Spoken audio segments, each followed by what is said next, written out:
mandatory death penalty was abolished. So what I'm going to be doing very quickly is to go into it a little bit, because I think maybe some people are confused. They think the death penalty has been abolished in full when actually it has not been.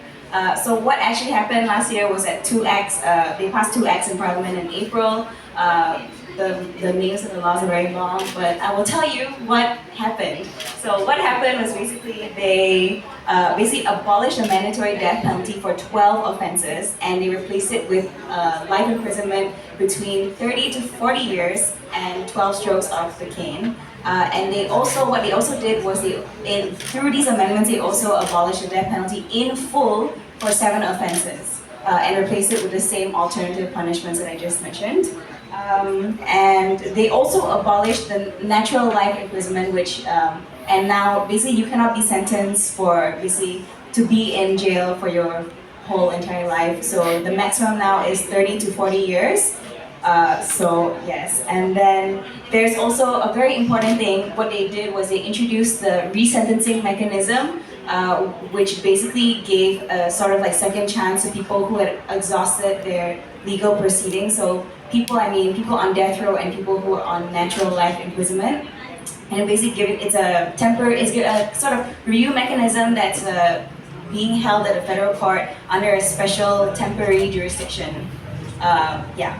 And lastly, they also gave the judges full discretion on whether to basically give out the death penalty, or either give them the alternative sentences, which were life imprisonment of 30 to 40 years and whipping. So why is this good? No, this is not interactive.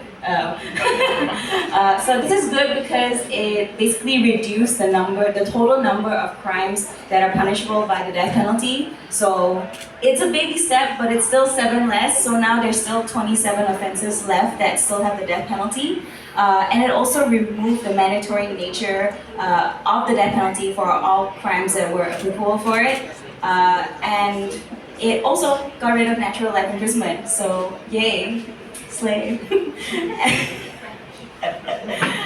And if you have in your hands the beautiful public statement that our lovely registration people passed you early on, that public statement it has our monitoring results on what we did. So as Janelle and Dinesh mentioned, we also collect a lot of data tediously and tirelessly, and we present it to everyone here in this room. But basically what we found is that overall the use of the death penalty has decreased over the time that we were monitoring, so that's really good. Yeah, and also I guess personally, on a personal note, we were also involved, Amnesty International Malaysia was also involved in a lot of like the advocacy meetings before the resentencing mechanism, before the resentencing process was like officially announced. So we were involved in meetings with the embassies, meetings with the government to try to make sure that all the process was in line with human rights standards. And if people don't know, the resentencing process has started in November. And wait, I gotta get the numbers because I need to be technical.